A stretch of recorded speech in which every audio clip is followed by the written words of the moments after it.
everyone, and welcome to Two Player Quest. Today I'm going to take you through our decision-making process of choosing what games come into our board game cupboard and what games leave our cupboard. If that sounds interesting to you, stick around.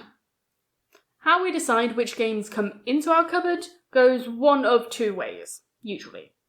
The first way is the long way, which is when we are somewhere or we see the inspiration for the game and we think, oh, that seems interesting. We write it down on our list, and then when we have the time, we research the game. To research the game, we look at reviews, like you might be doing on my page right now. We look at the Board Game Geek page, and we look at the game, how it works, what the mechanics are, and whether we feel that is a good fit for us and our cupboard. If the answer is yes, that's when we look into buying the game and what is the best place to buy it. And if the answer is no, we strike it off the list and we continue on. The other option is the short way, which is when, for example, you're at a board game convention, you've seen the overview, you've heard the little instruction video or instructions, how they do it, and then we think to ourselves, this sounds interesting enough, let's just get it. And then we just get the game. That keeps the hobby interesting, for us at least, because you're not completely sure whether it's something you like or whether it's not something you like. But the same goes for the long version. You can look up all you want and then still feel, once you've played it a few times, no, just wasn't completely what we expected. How we decide which games leave our cupboard is a fluctuating process. Usually once or twice a year we will have a bit of a purge in which we look at our cupboard and very strictly look at the games we have and think to ourselves, is this a game we are playing? Is it a game we like to play? Is it a game that we choose to bring to the table? And in general, what do we think of this game and do we want to keep it? Now, we look very strictly at the games that we have to decide whether we want to get rid of the games.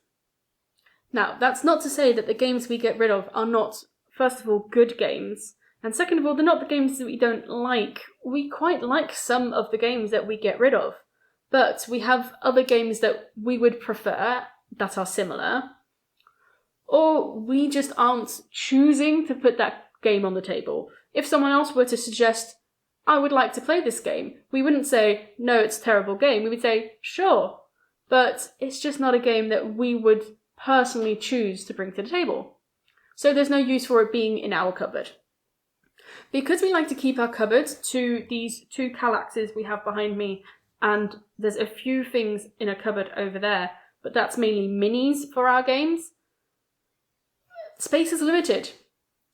So keeping our board game cupboard fluctuating is good for us, and it works for us.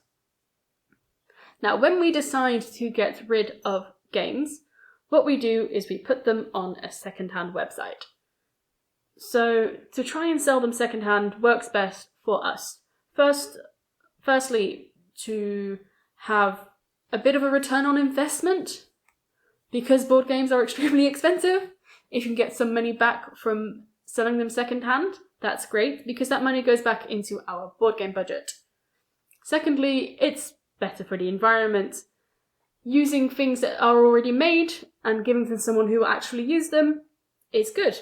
Plus, we need more people in the hobby. Board games, again, are expensive. If you're able to buy them second-hand and everybody can enjoy the board games, that's what we want, more people to play with. So that's why we decide to sell them second-hand. Now, once we've decided to sell them, we look up how much we can get. And depending on how much we can get for the game, we can then still decide to keep the game.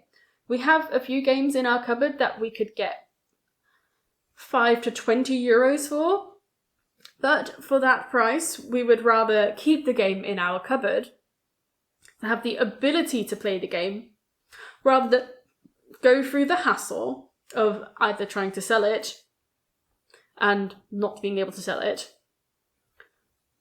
So that's another reason why something might frankly be is going to leave our cupboard list, but still be in our cupboard. And that brings us to the end. I hope you found our way of deciding what games come and go useful. Let us know in the comments how you decide what games come and go in your cupboard. And if you have any other comments, feedback or suggestions, put them in the comments below, and I look forward to seeing you next time on 2 Player Quest.